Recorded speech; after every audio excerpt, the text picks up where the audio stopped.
The sound wasn't a gunshot. It wasn't a scream. It was quieter than that, more dangerous, more final. On a freezing night in 1958, inside a backroom drenched in cigar smoke and menace, the loudest sound in organized crime was the soft slide of a blank check across a mahogany table. The man pushing it? Sam Giancana, mob royalty. The man staring back at him? Dean Martin. There were no cameras, no headlines. Just two men. One had the power to crush lives with a phone call. The other had nothing but a glass of scotch and a spine made of steel. Most entertainers in the 1950s bent the knee to the mob. Frank Sinatra made it a lifestyle. But Dean?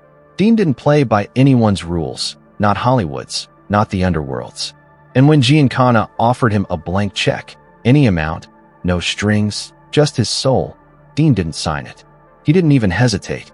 Instead, he did something no one had ever done to the Chicago outfit. He looked the devil in the eye and said no. But what happened after that stunned even the Mafia. It didn't come with a threat. No screaming voice. No envelope filled with bullets. Just a phone call.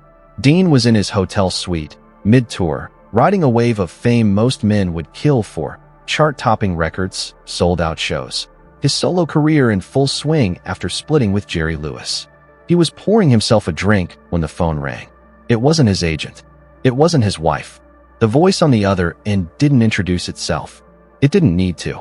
"Mr. Giancana needs to see you," the voice said, flat and dry.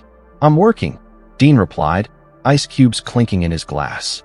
"Tuesday, 8 p.m., the Armory Lounge. Come alone." Click. That was it. No explanation. No option to decline. And Dean knew exactly what it meant. The Armory Lounge wasn't a nightclub. It was a throne room. Sam Giancana didn't ask for meetings. He summoned you. And when the boss of the Chicago outfit wanted FaceTime, it wasn't about chit-chat. You either left with a job or in the trunk of a Lincoln. Most men in Dean's shoes would have panicked, called a lawyer, phoned the FBI, begged Sinatra to smooth things over. But Dean? He didn't tell anyone. Not his manager. Not his wife. He poured another drink, sat with it a moment, then casually told his tour manager to clear his schedule. "Where you headed, Dino?" "Chicago," he said, grabbing his golf clubs. "I got a tea time with a shark." To understand why Dean Martin didn't flinch when the Mafia called, you have to go back, long before the tuxedos, the Rat Pack, or the million-dollar movie contracts. Back to the smoke-choked streets of Steubenville, Ohio. A town where money came hard, and respect came with a price. Dean wasn't born into fame. He was born into grit. His father was a barber who worked on his feet for scraps. As a teenager, Dean boxed in underground rings for $5 a fight.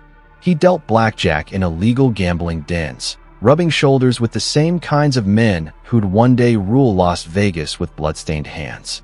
He wasn't some pampered crooner plucked from a talent agency. He was a survivor, a hustler, a kid who learned early that power didn't come from muscles. It came from not needing anyone. That's why the Mafia never impressed him. While Frank Sinatra was busy lighting cigars for capos and playing dress-up in mob fantasy, Dean saw these men for what they were. Not knights, not kings, just street thugs in silk suits. He'd seen what they did to people who owed them money. He'd watched lives get broken for sport, and he wanted no part of it. Dean's approach was calculated indifference. He kept them at arm's length. Yes, he'd shake their hands. Yes, he'd share a drink. He was polite, always, but he never asked for favors, never made deals, never owed them anything. He played it neutral, carefully, dangerously, deliberately, until now. Because when Giancana called, neutrality went out the window. This wasn't a social call. This was the Mafia drawing a line in the sand. And Dean had to choose, bend the knee or stand alone. Chicago was frozen that night, wind slicing through the streets like a straight razor. Dean stepped out of the cab in front of the Armory Lounge, a place every local knew to avoid. The restaurant was closed to the public, chairs stacked on tables, the air thick with silence. Only one room glowed in the back, a soft yellow light spilling out like a trap. Dean walked in slow, calm, controlled, but every step echoed like a countdown. At the table sat Sam Giancana, small, balding, and utterly lethal. He didn't look up from his plate of sausage and peppers. Behind him stood two statues carved from muscle and menace, their hands resting just inside their jackets. "You're late," Giancana said, not looking at him. Plane was fighting a headwind. "Sam, Dean replied coolly. Nature doesn't respect the schedule. No small talk. No pleasantries. Just tension. They drank. They smoked. And then Giancana dropped the bomb. My daughter's getting married, he said. 4th of July weekend. Judges, union bosses, New York heavies. Big show of respect. I want you there. Singing. Dean leaned back, flicked ash into the tray. Booked that weekend, Sam. Sands Hotel. Vegas. Jack and Tratter's got me for 2 weeks. It's all in motion. Contracts. Ads. The whole deal. Giancana's smile disappeared. Jack and Tratter? He sneered. You're talking to me about contracts? He slammed the table. The silverware jumped. I own Jack and Tratter. I make a call. That paper burns.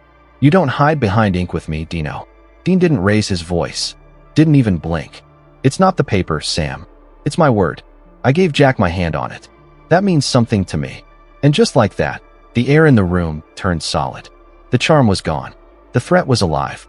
This wasn't a favor anymore. It was a test. And Dean Martin had just given the wrong answer. Sam Giancana didn't yell this time.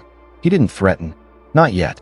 Instead, he reached into his coat, pulled out a sleek leather checkbook, and unscrewed a gold fountain pen like he was opening a weapon.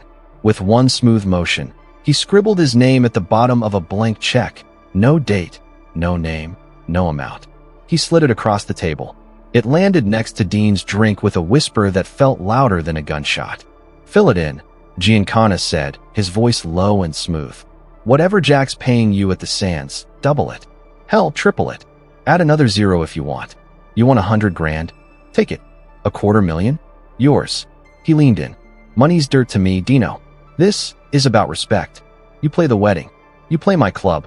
And you show the world you're one of us. It was a golden cage. Ornate. Lavish. And airtight. Dean took a long, quiet drag from his cigarette. The room didn't move. The guards behind Giancana didn't breathe. This wasn't an invitation. It was ownership dressed in velvet. Sign that check, and Dean was no longer a free man. He'd be bought. Just another jewel in the Chicago outfit's crown. He picked up the check, not with eagerness, but curiosity. He held it between 2 fingers like it was radioactive. Then, with a gentle push, he slid it back across the table.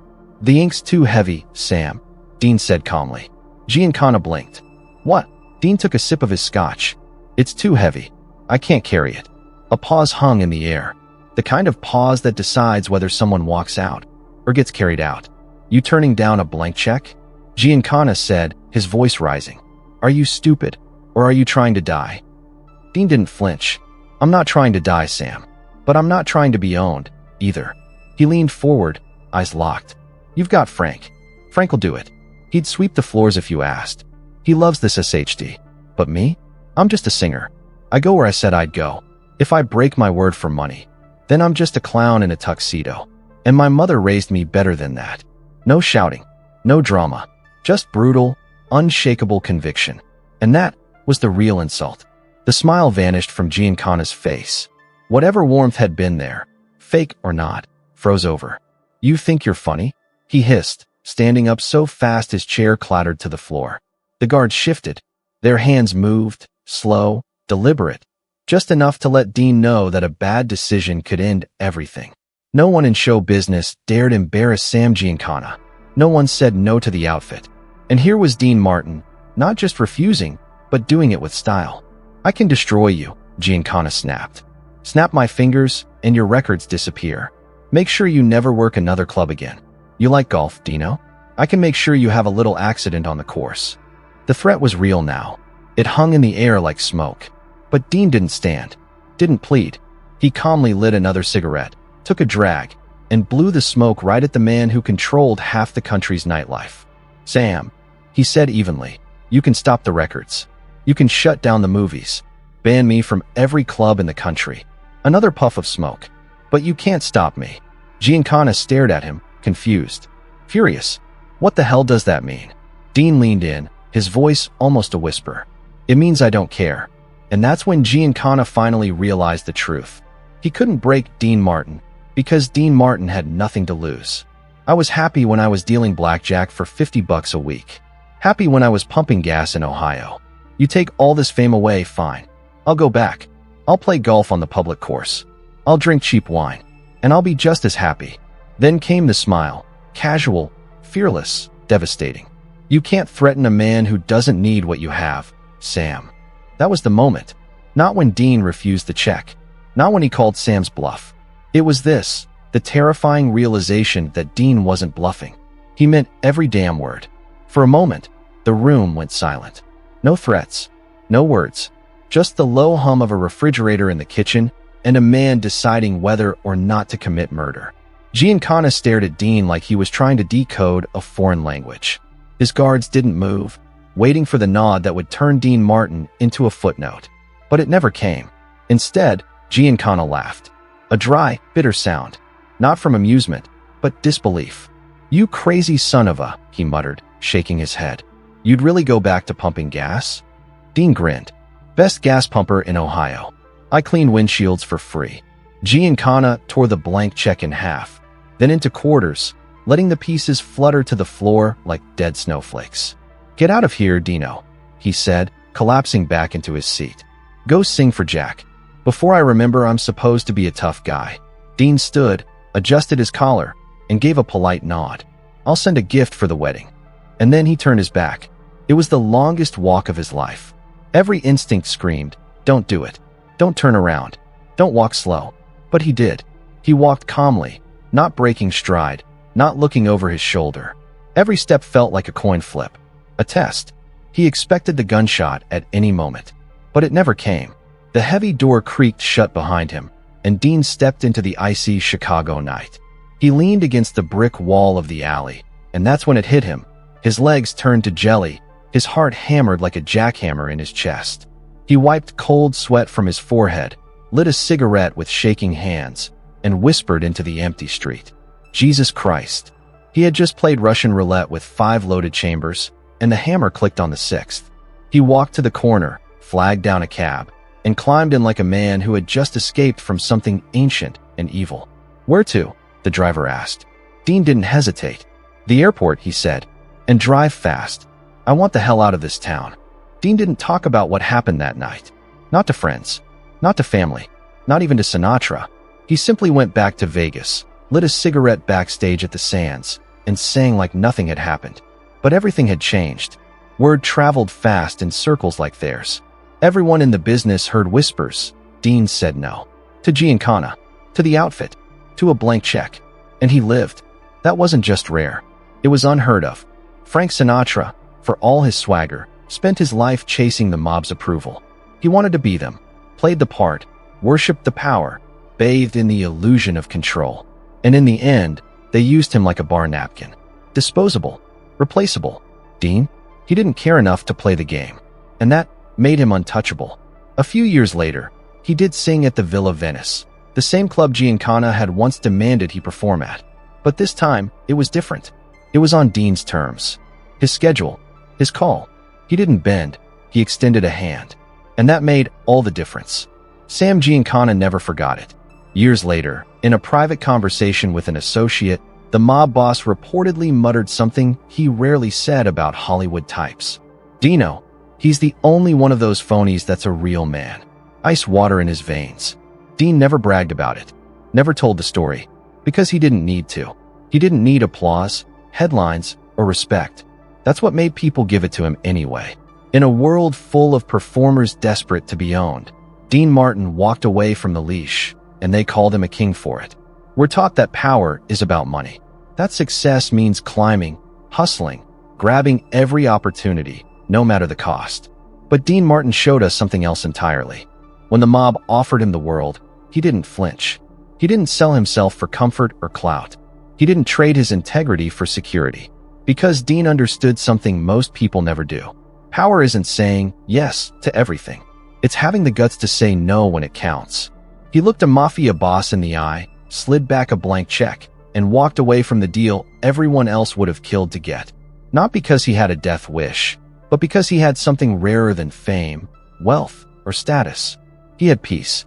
He knew who he was, knew what mattered, and that made him dangerous in a way no one could touch. The mob could ruin careers and lives. But what do you do with a man who doesn't need what you're offering? You don't own him. You respect him, or you get out of his way. Dean Martin didn't play the game. He beat it, by refusing to play at all. So the next time someone dangles that blank check in front of you, money, fame, approval, whatever it is, ask yourself what it'll really cost. Because sometimes the strongest thing you can do is walk away, just like Dean did.